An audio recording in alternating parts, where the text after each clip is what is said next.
Hamda doktor Müşahid hamda bu qatim Pakistanning rasmiy ilgari mana chiqatim ogohlantirib tushak hujum qilgandi.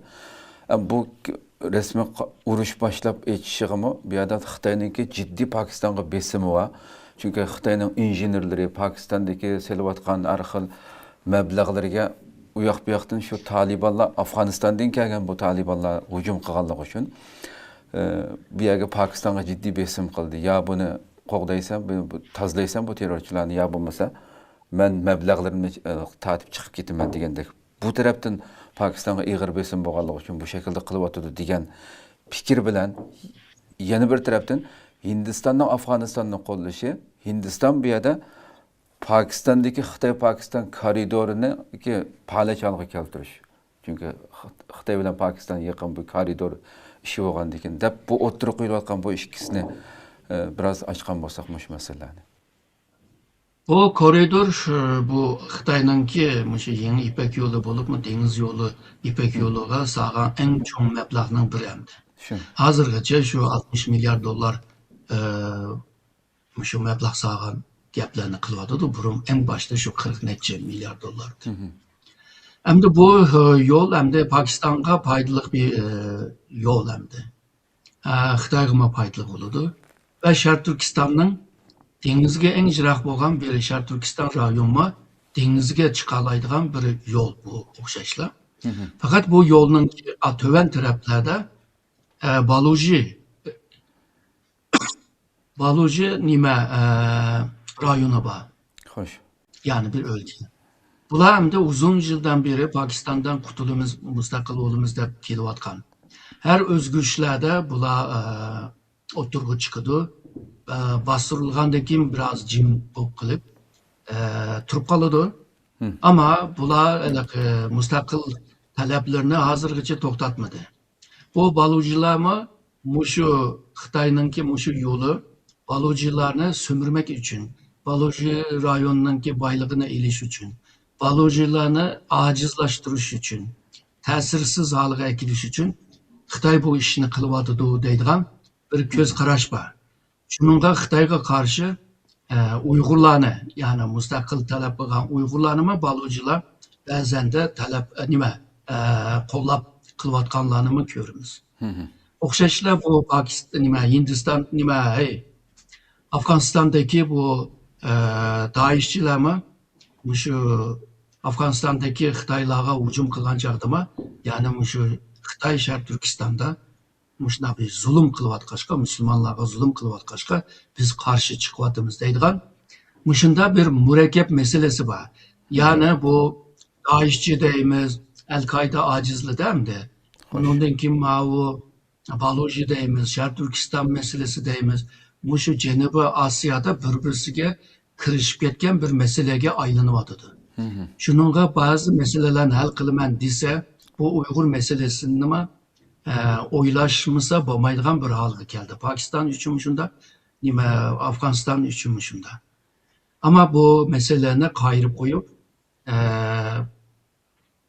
qo'yib, agar de meseleni hal qilman desa, DAEŞ'çi meselesini ya da Baluchi meselesini hal qilishmi qiyinga to'xtaydigan bunday bir ahvolga aylanyapti. Ya'ni Uyg'urlarmi bir mesele bo'lib, bularning orasiga kirib qolgan bir ahvolda.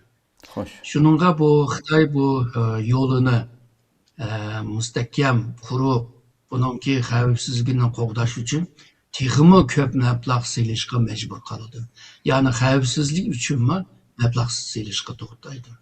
Agar da kelgusida bu dengiz yo'lida bunchalik bir foydali bo'lmasa, bu kadar bu bazma bu limanmi Xitoyga bir foydali bir yerga foydali bo'lmaydi hamda. Shuningga Xitoy uchun bu aldı pek iniq ko'ringan bir mesele emas. Yani bu Uygur meselesi, DAEŞ'çi meselesi, Baluchi meselesi degandek Pakistan'ın içinde başka meseleler mi var? Bu mesele bileme şoğunuşka doğru geldi.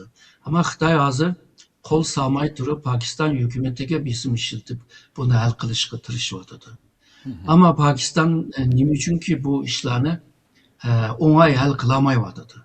Xo'sh. Yani bunun yolunu tapamayotgandı yoki boshqa bir maqsad bormi? O'z vaqtida Amerika Pakistan'a narazıydı. Xo'sh. Yani bu Taliban'a karşı, yani Afganistan'daki Taliban karşı, El-Kaide karşı birlikte hareket kılatdık. Sizler 200'lük oynavasızlar deb tanqid qilgan ahvollar bordi.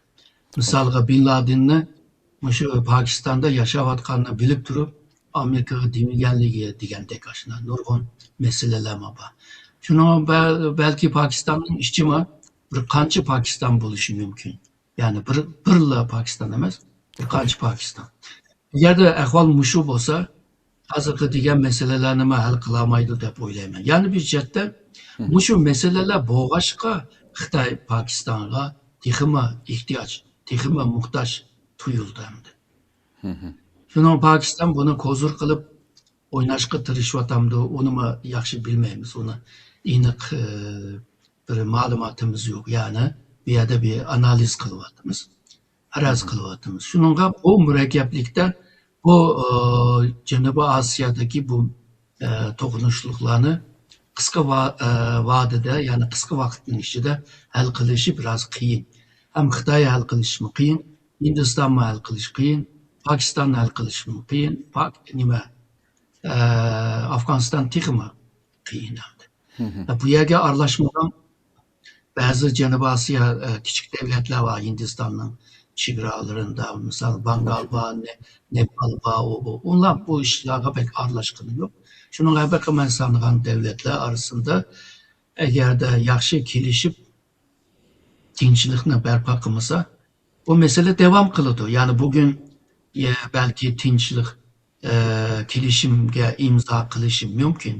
Dohaga berib yoki boshqa bir davlatda Saudiya Arabistonda bu tinchlik kelishimga imzo qilish mumkin, ama bu imzolashish asan sunib ketadigan, asan chiqilib ketadigan, asan buzilib ketadigan bir kelishim bo'ladi. Bu nayda aniq bayaman degan masalalardan tufayli.